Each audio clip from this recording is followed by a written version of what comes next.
Bonjour à tous. L'enquête sur la mort de Grégory Villemain se poursuit. Jacqueline Jacob est interrogée ce matin à la cour d'appel de Dijon. La grande-tante par alliance du petit Grégory est soupçonnée d'être impliquée dans les menaces reçues par la famille du petit garçon retrouvé mort dans la Vologne il y a 41 ans. Elle avait déjà passé 4 jours en détention après sa mise en examen en 2017. Les dernières interventions ont lieu aujourd'hui. Plus de 60 000 foyers de la région ont été privés d'électricité hier après le passage de la tempête Benjamin. À 18h30, 95% des foyers avaient de nouveau du courant, mais 1500 foyers étaient tout de même privés d'électricité dans le Jura, tout comme 1500 foyers dans le Doubs. Appel à la plus grande vigilance dans le secteur de Chalon-sur-Saône. Plusieurs cambriolages ont été constatés ces derniers jours sur les secteurs de Givry ou encore Mercurey. Les gendarmes appellent donc à la plus grande prudence, surtout en pleine période des vacances de la Toussaint et le changement d'heure ce week-end. L'Union des commerçants de Besançon ne mâche pas ses mots. Dans un communiqué publié hier, elle a tenu à répondre aux critiques faites sur la braderie d'automne qui vient de se conclure. Elle tient à rappeler, je cite, que les braderies permettent de financer la majorité des opérations d'animation et de mise en valeur du commerce bisontin.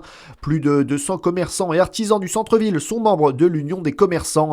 Dans le reste de l'actualité également, le volet recettes du budget 2026 arrive aujourd'hui à l'Assemblée. Après son rejet en commission, les députés se mettront-ils d'accord? Parmi les mesures étudiées, une taxe de 2 € sur les petits colis. 12 millions de ces colis venus du commerce en ligne arrivent chaque jour en Europe, portés par des sites comme Temu et Shein. La mesure qui concerne les petits colis originaires de l'extérieur de l'Union européenne pourrait rapporter plus d'1,5 milliard d'euros à l'État chaque année.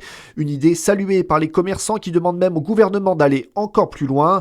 Jean-Guillaume Daré est le délégué général du SDI, le syndicat des indépendants et des TPE. Si notre économie souffre, c'est notamment du fait de la concurrence de produits étrangers, pour être clair, de produits chinois, qui sont de plus en plus nombreux à entrer sur le marché, puisque eux rencontrent des difficultés à entrer sur le marché américain, qui sont à des prix qui défient toute concurrence par rapport à nos normes sociales et environnementales.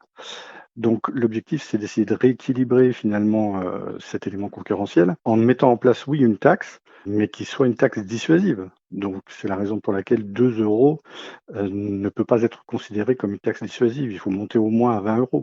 Et certains vont encore plus loin. Le député LR Philippe Juvin a lui proposé une taxe à 50 € par petit colis. Et puis on termine avec du football. C'est le début ce soir de la 9e journée de Ligue 1. Le Paris FC reçoit Nantes à 20h45. La suite ce week-end avec notamment le leader, le Paris Saint-Germain qui jouera à Brest demain, ou encore Marseille qui ira à Lens demain également. C'est Lyon-Strasbourg qui clôturera cette 9e journée dimanche soir. Voilà pour l'essentiel de l'actualité. À suivre votre météo sur Fréquence Plus.